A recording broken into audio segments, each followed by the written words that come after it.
It's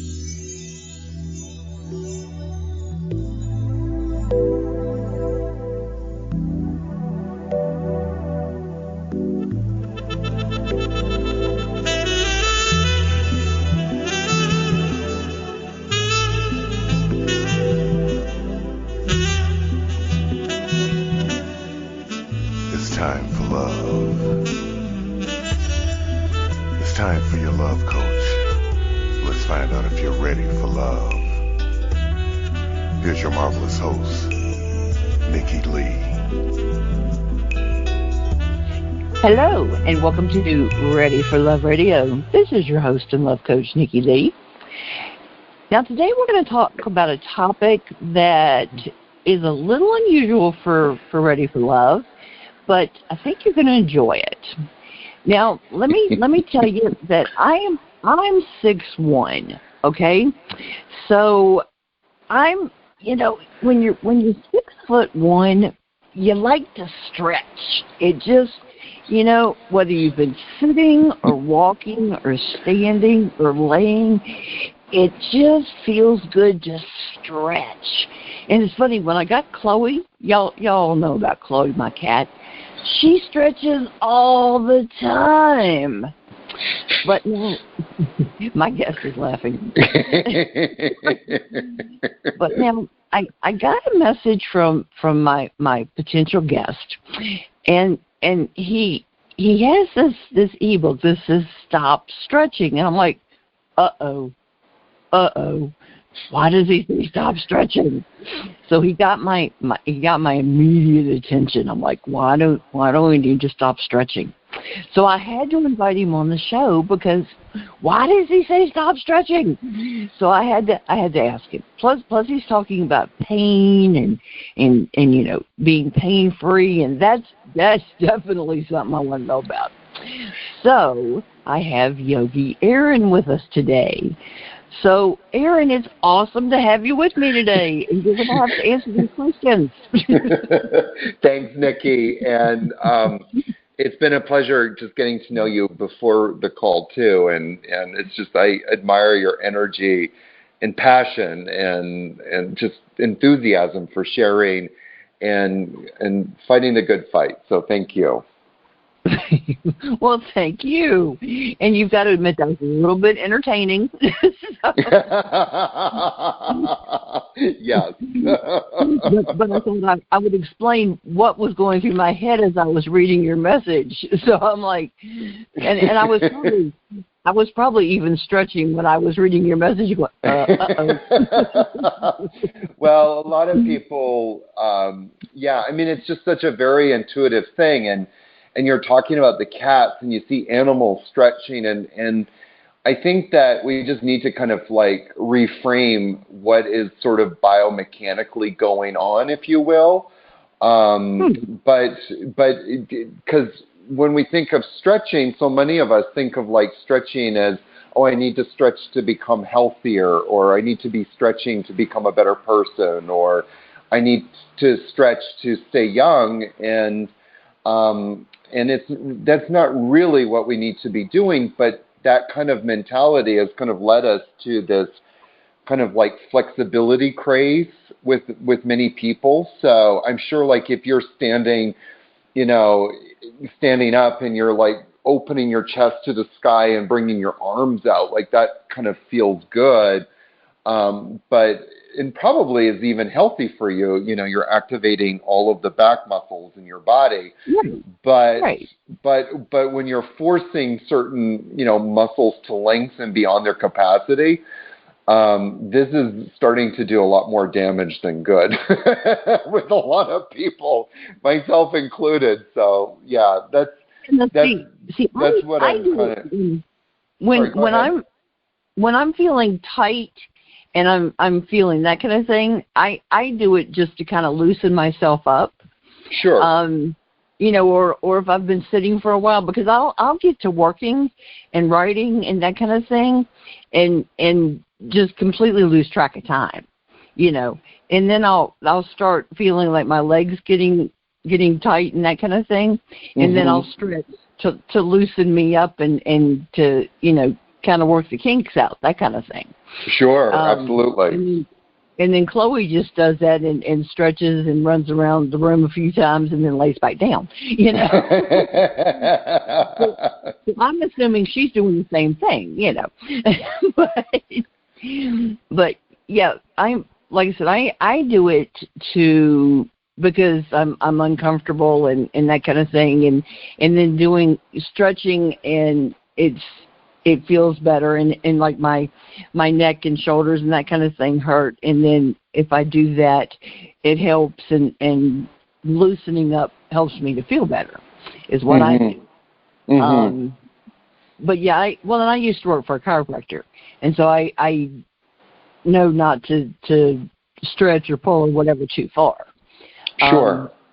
But I was used to seeing our patients in the waiting room, and they would do stuff too far. I'm like, whoa, stop. You know. So I'm familiar with that too. So let me share your bio. It says, one of the most sought-after teachers today, Yogi Aaron is trailblazing a new path in the world of yoga. Known for his unorthodox perspectives on stretching and flexibility, I like unorthodox. Let me see, and how both cause more harm than good. That's the stretching and flexibility. His teachings aim to help as many people as possible live a pain-free life so they can realize yoga's true intentions. He is the creator of the revolutionary approach to yoga, Applied Yoga Anatomy plus Muscle Activation, and the online platform, the Yogi Club, host of the yoga podcast, Stop Stretching, author of Autobiography of a Naked Yogi, and the forthcoming book, Stop Stretching, A New Yogic Approach to Master Your Body, plus Live Pain-Free, and is the co-owner of the Blue Osa Yoga Retreat and Spa in Costa Rica, where he leads the Yogi Club yoga teacher training immersions year-round for students from all across the globe. I got to tell you, my grandmother used to live in Costa Rica, and she loved it there. Lots of bird watching. Yes. Oh, yes. That was her thing, and she loved it. But, okay, so now, Trailblazer at heart and unorthodox. I like unorthodox. You got to shake things up. You got to shake things up, and if you think there's a problem, you got to go after it. You know you do. Yes. Now, I mentioned I used to work for a chiropractor, and we did muscle activation there as well. Mm-hmm. Tell me about this Applied Yoga Anatomy plus Muscle Activation thing. How did this whole thing come about? Okay.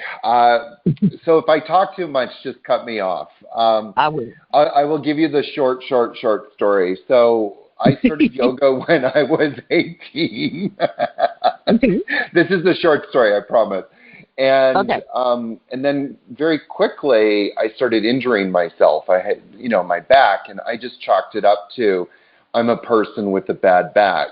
And so the solution was to stretch it out. And I did see chiropractors, acupuncturists, massage therapists, different kinds of healers, and I always found some sort of relief, but then the pain always came back, and actually it always came back worse. And I'm going to jump ahead to about 5 years ago. I ended up in a orthopedic surgeon's office who was telling me that I needed to get probably a lower back spinal fusion.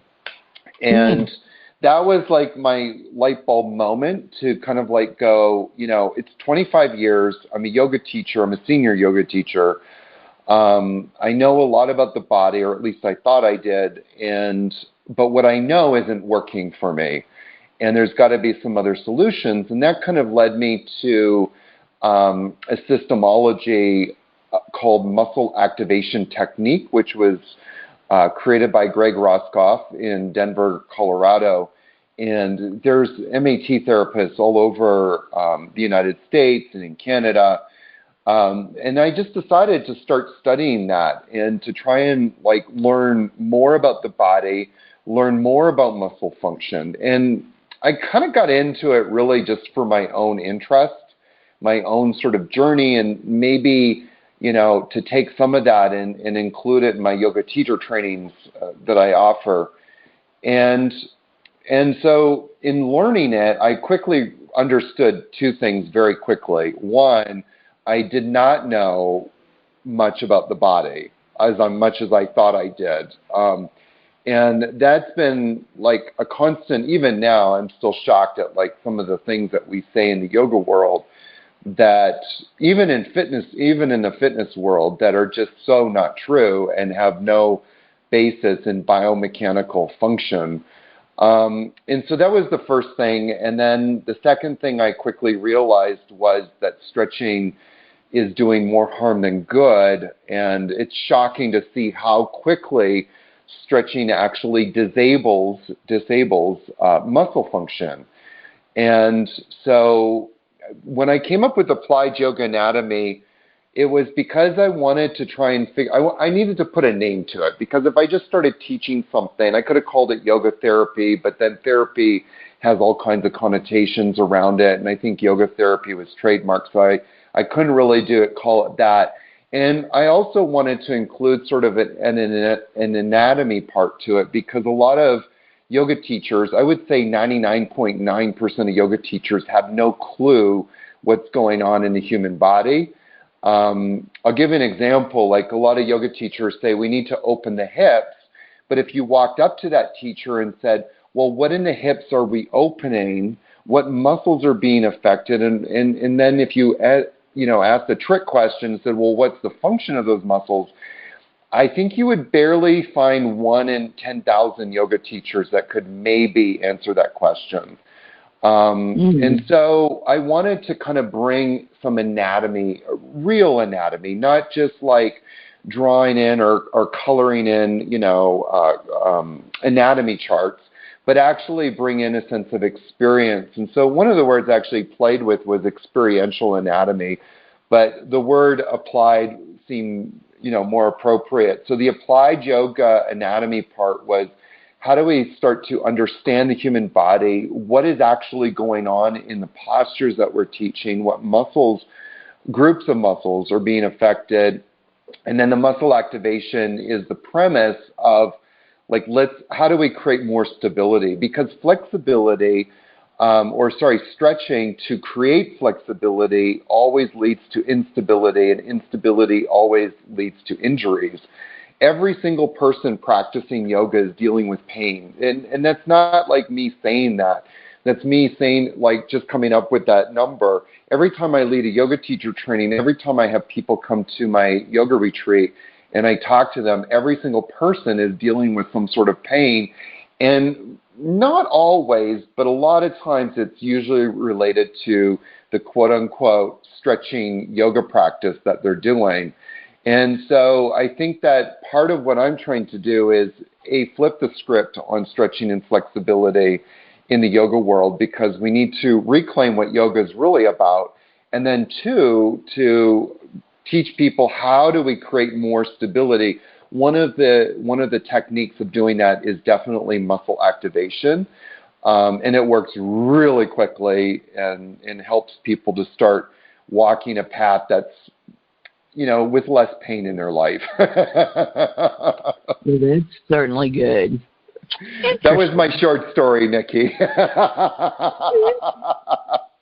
That was educational. I like that. Okay. You're welcome. I like stories that have a point and teach me things. Cool. Interesting. Okay. So, like I said, and I don't know a lot about yoga, so that was good. Okay. Okay. So what? You sort of answered this, but what makes your approach unique compared to other styles of yoga? Well, I think, first of all, a lot of styles of yoga, styles is an interesting word to use because a lot of people don't really understand. I think that when we talk about styles, we're really talking about branding. And so a lot of yoga studios have branded a style, I guess, or what they think yoga is, or really what they want, how they want to present yoga to people. For example, there's some studios that do not permit their teachers to chant Om. There's some studios that say you have to play music every single yoga class, or that you have to turn the temperature up to 130 degrees, to make people sweat. So there's a lot of style is confused with the word branding a lot of the times. And I would say that my style, I wouldn't say that I'm really teaching a style per se. I teach authentic yoga. I consider myself a traditionalist in the world of yoga in many respects. That what yoga is really trying to teach us is to return our attention to the source within us rather than looking outside of us for that source, and which a lot of us do. Every single human walking the planet somewhere between the ages of 1 year old or to probably 7 years old learned at some point in their life that happiness existed outside of ourselves.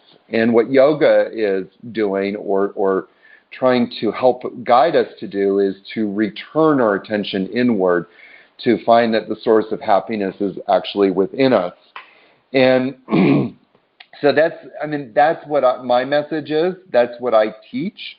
So I don't know that it's necessarily different per se, but I think where the emphasis comes is that I'm really starting to try to create some noise, if you will, as much as I can, around this idea of stop stretching. Because first of all, there is no scriptural reference in any ancient yogic text saying that we need to stretch the body. There's no mentions of the words flexibility.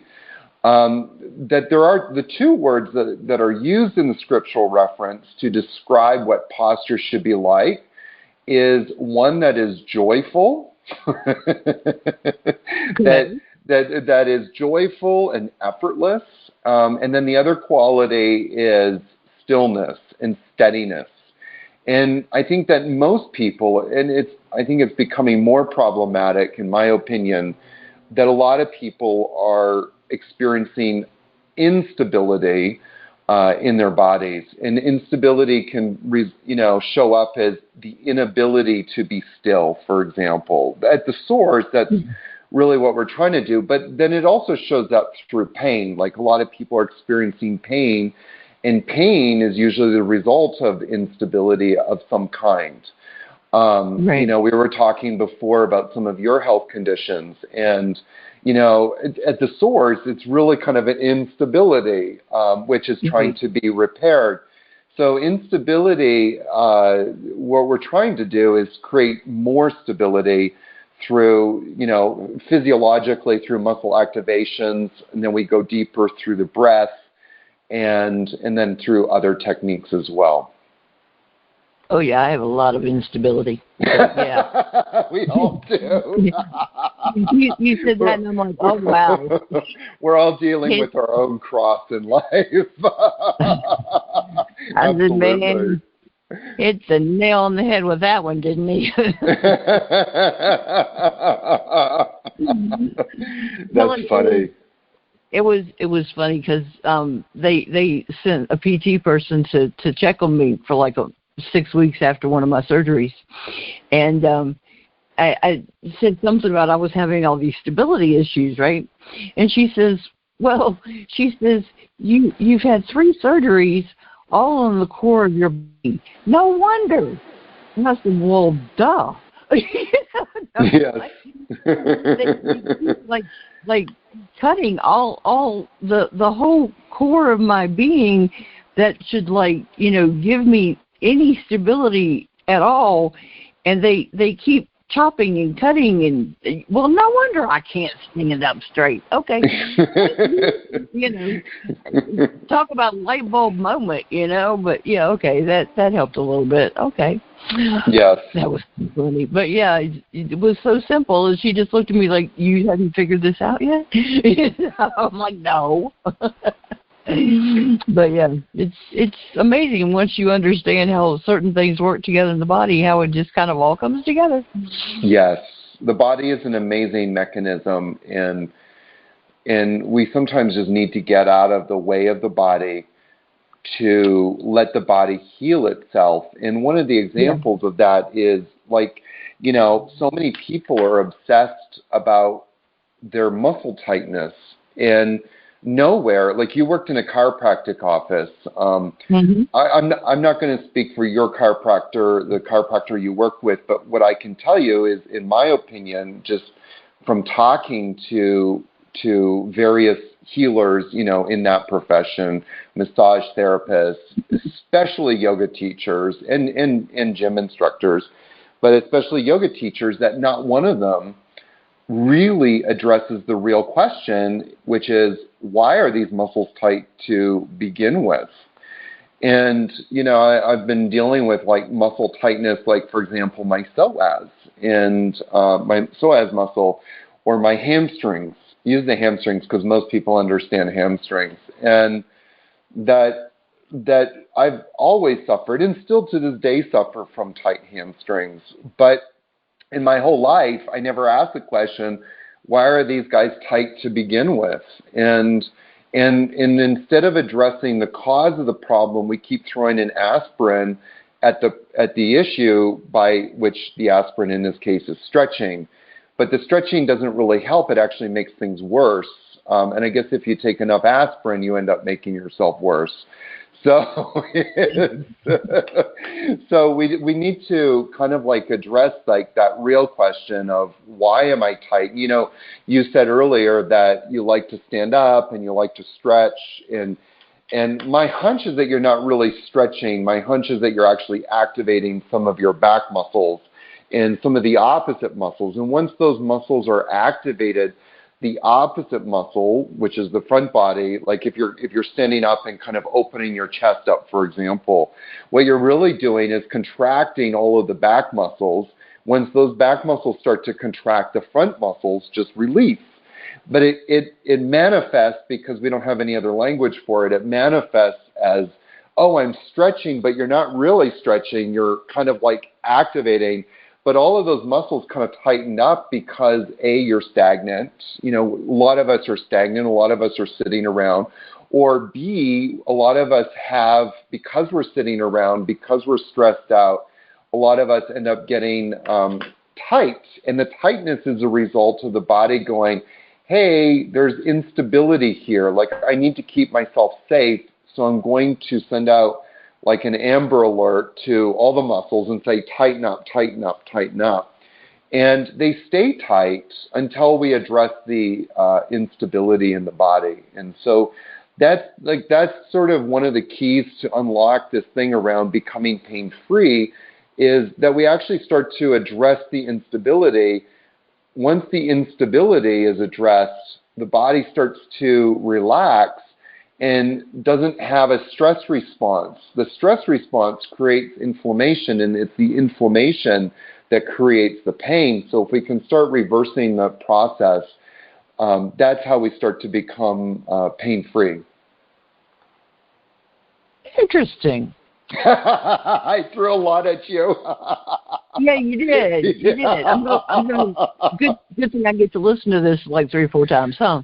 I've had a few people message me who've interviewed me and said, I had to go back and listen 2 or 3 times, but I really get it. Around the third time I got it. Well, yeah.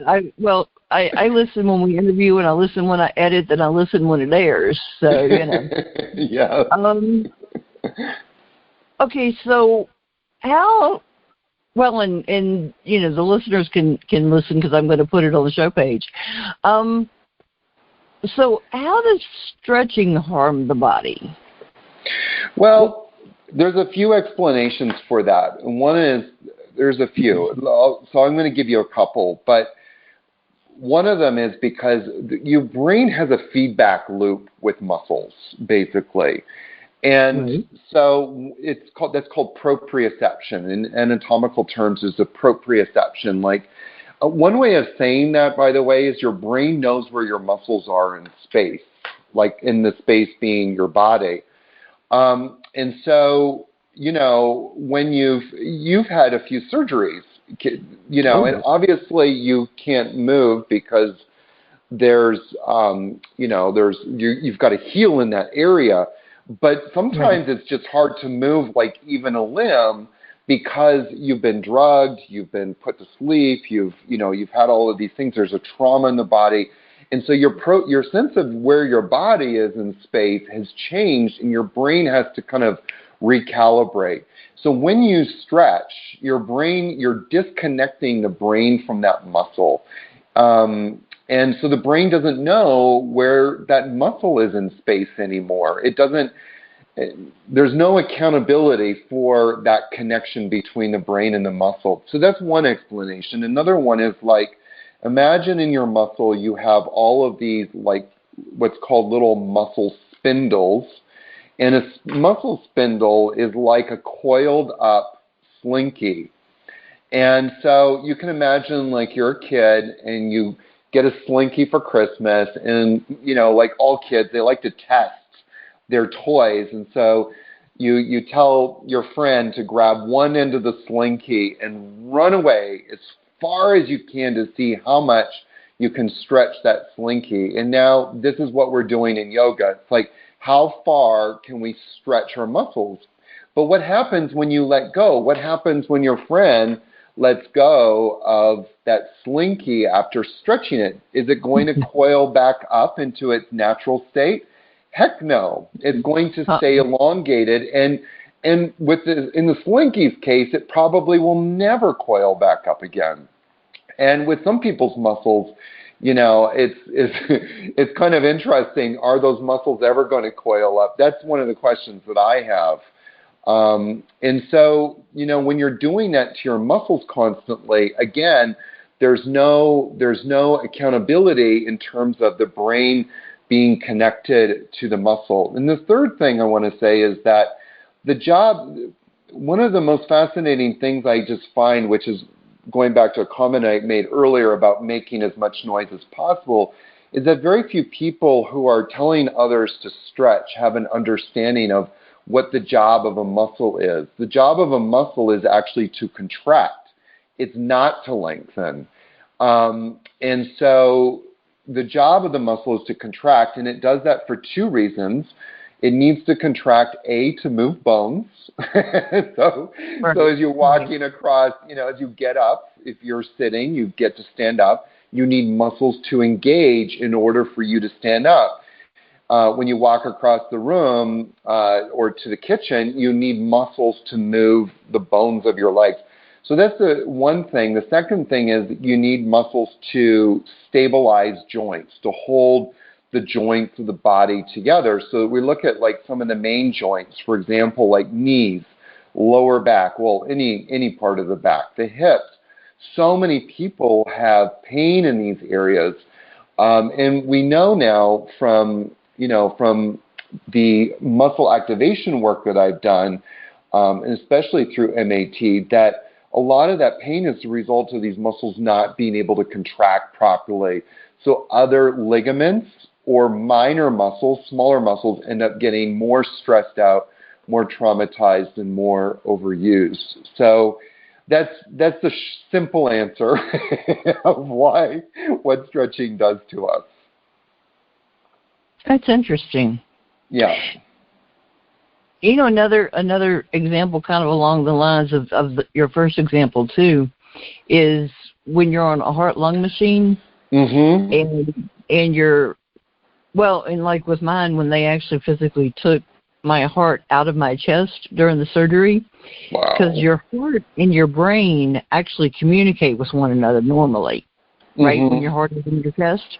Well, when they take it out and you're on the heart-lung machine, that obviously that's not happening. right? Yeah. And then when you put your heart back in there, it takes some time for your heart and your brain to start communicating again and to get back in sync again. Yes.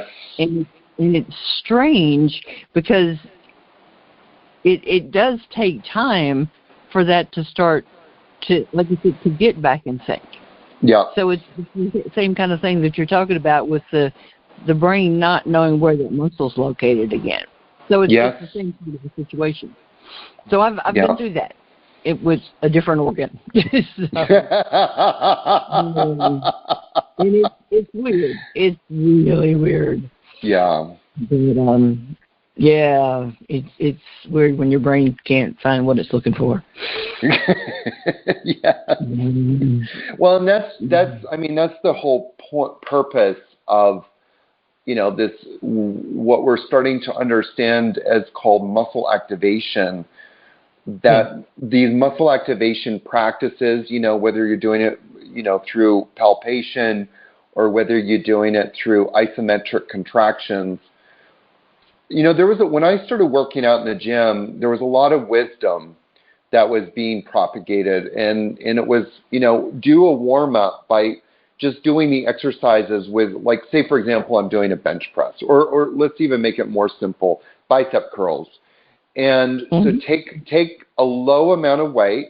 So if you normally bicep like 30 pounds each arm, maybe take 5 pounds each arm. And take 10 seconds to curl up and take 10 seconds to go down, and maybe do that 5 to 10 times just to warm up.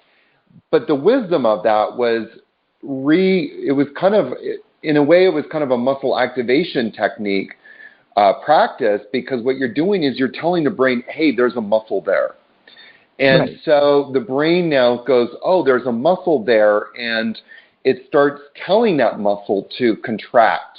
And by the way, when I say it's telling the muscle, I mean it happens in split seconds, in a nanosecond. But if you don't do that, then the muscle is not contracting properly. And so in the real kind of idea of stability in terms of muscle function means that a muscle has ability to contract and contract on demand, and if not, the body, will start to recruit anything it can to stand up. I remember one time I came home, this was going back several years ago. I went on a vacation, and you think like, oh, I should be relaxed and comfortable. Came home, I think it was the second or third day. I was sitting on my couch, and I was talking to some of my staff. And after the meeting, we were sitting for like an hour, and I went to stand up. My whole lower back seized up.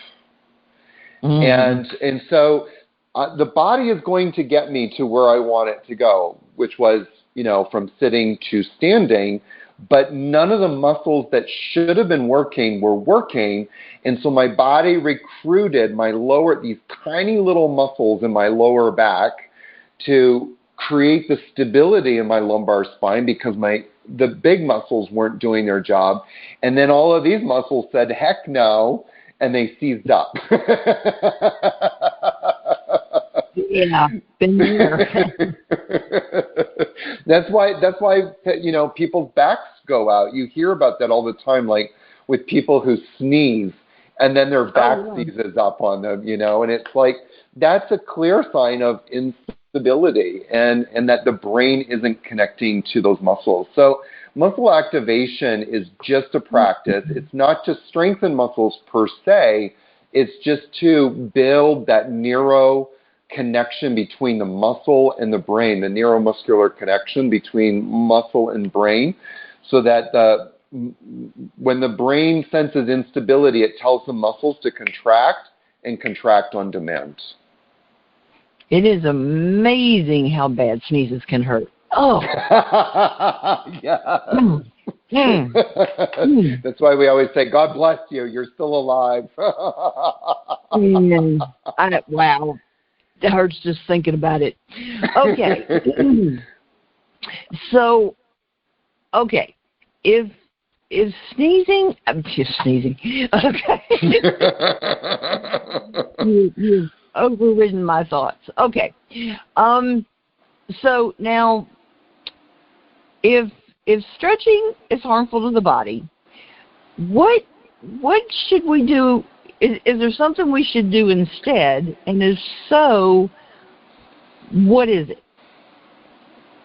Well, I mean, I've got a podcast series and a book called Stop Stretching. So definitely stop stretching would be at the top of the list. And if you don't do anything, stop stretching.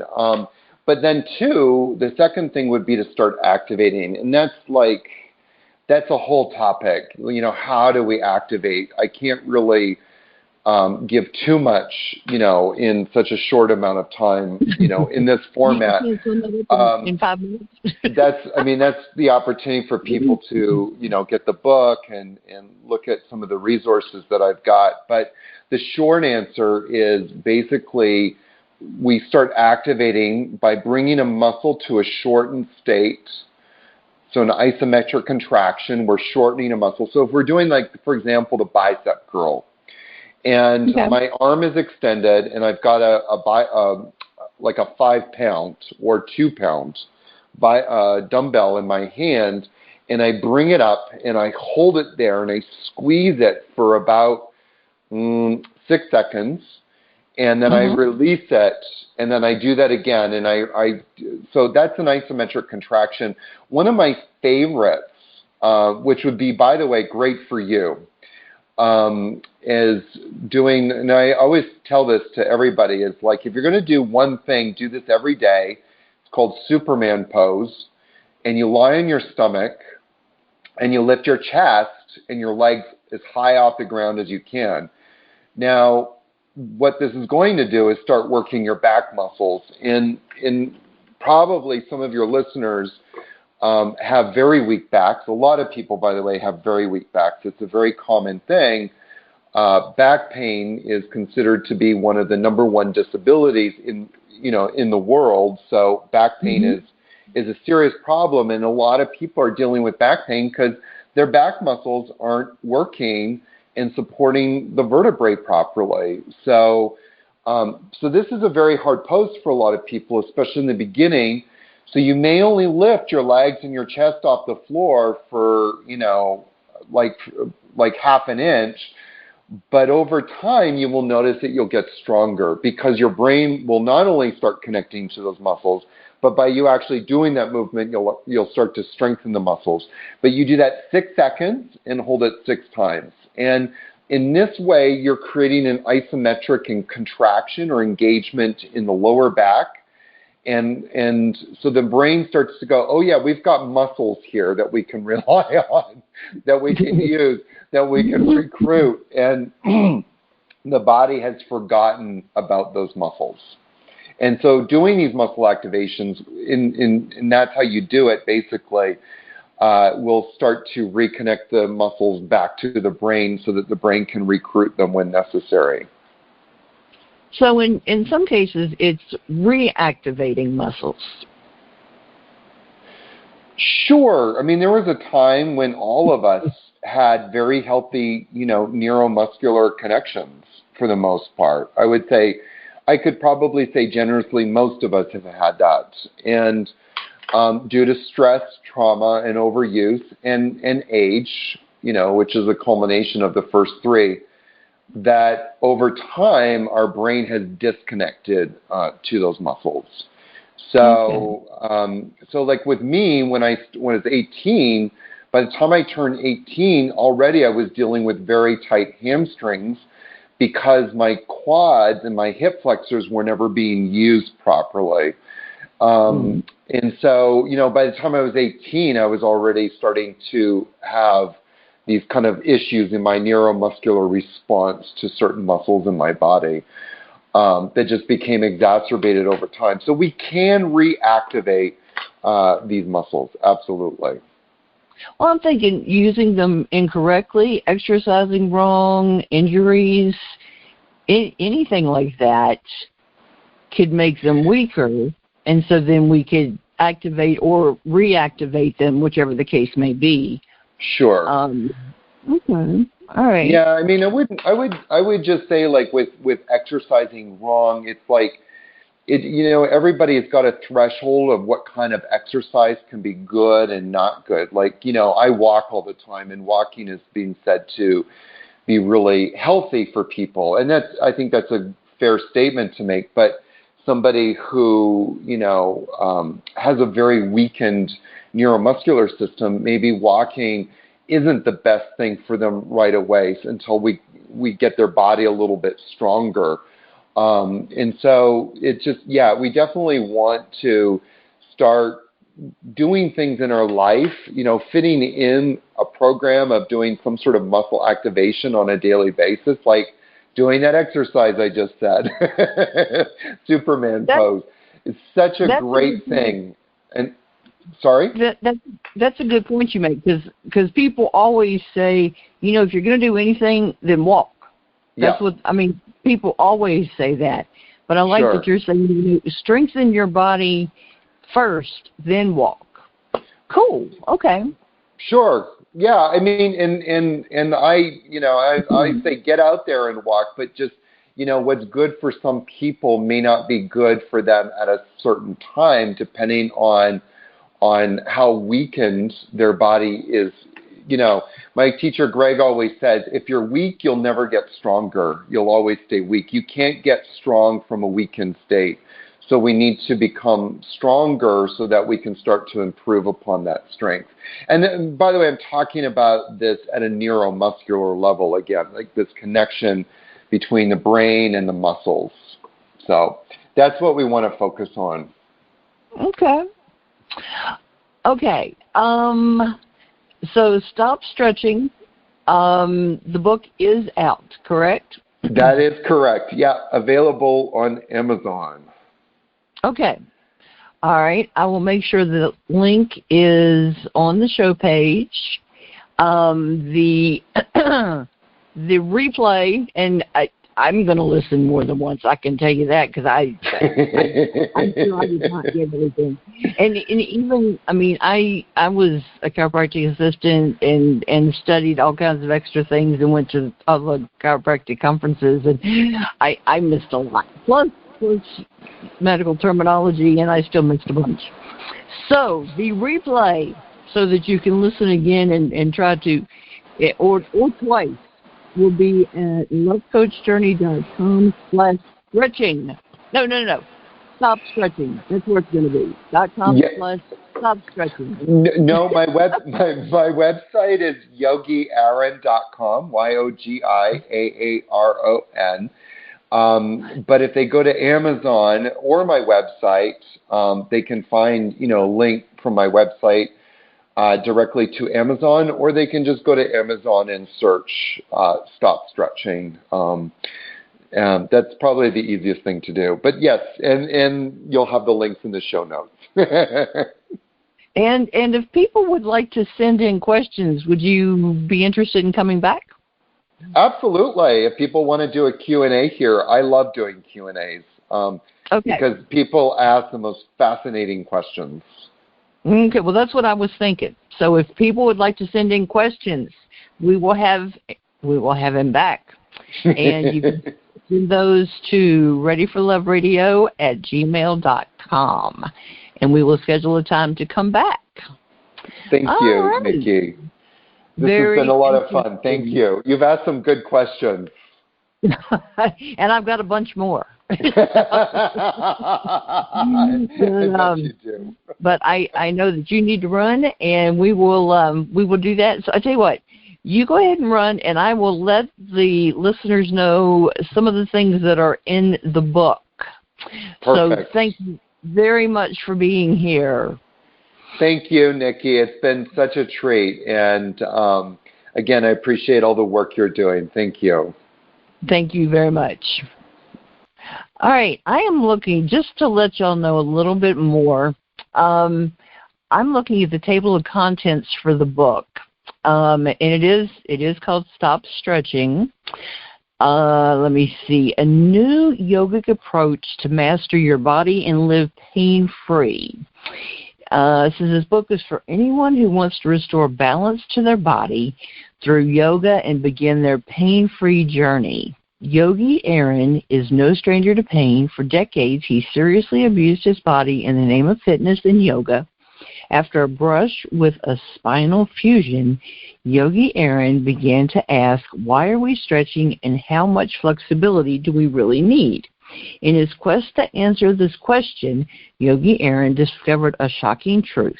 The fitness industry's obsession with stretching is causing unnecessary, catastrophic pain and injury. It's time to stop the flexibility madness. And he's also got a book, let me see, Autobiography of a Naked Yogi, and he has clothes on in the picture. And he's also got resources on his website. Let's see, but on his website there is a link to the book. Let me see, I was looking at the table of contents. And a glossary. Oh, that's good. Okay. Let me see. Part 1 is Stop Stretching from Chronic Pain to Pain-Free, My Journey. An Introduction to Applied Yoga Anatomy and Muscle Activation. So that goes into more detail. Okay, good. 16 pages of detail about what he just covered with us in like 10 minutes. So that's good. The role of stress and inflammation in the body. That's good, because I know a lot of people, a lot of us, should I say, deal with inflammation in the body and stress, and both of those things wreak havoc on our bodies. Brief overview of the history of yoga. And that was interesting details that he shared about how so many people have a style of yoga. I wasn't aware of that. And then part 2 goes into his applied yoga anatomy and muscle activation in much more detail. Chapter 5 is a deeper look at that. And then the 7 main muscle groups that support our spinal movement. And then each one of those chapters covers a different group of muscles.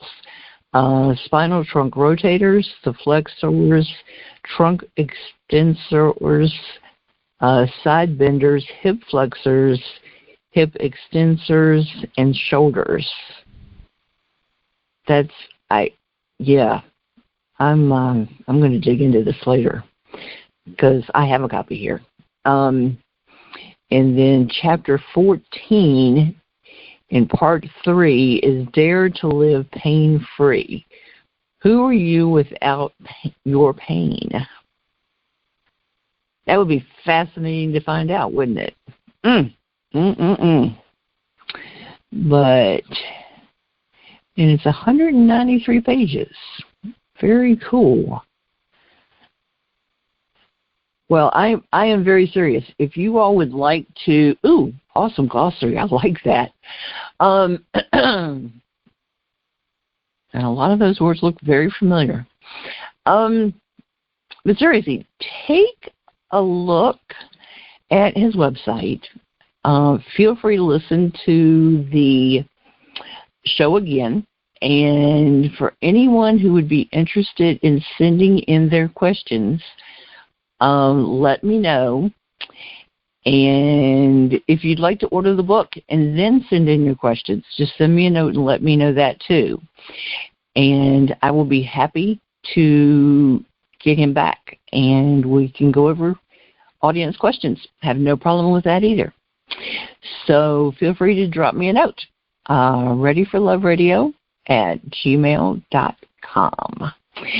So I hope that you got some good information, and let me know if you'd like to send questions in, and we'll do it again. And I definitely have a bunch more questions, and I'd love to hear your questions and your thoughts. And I will be with you next time on Ready for Love Radio.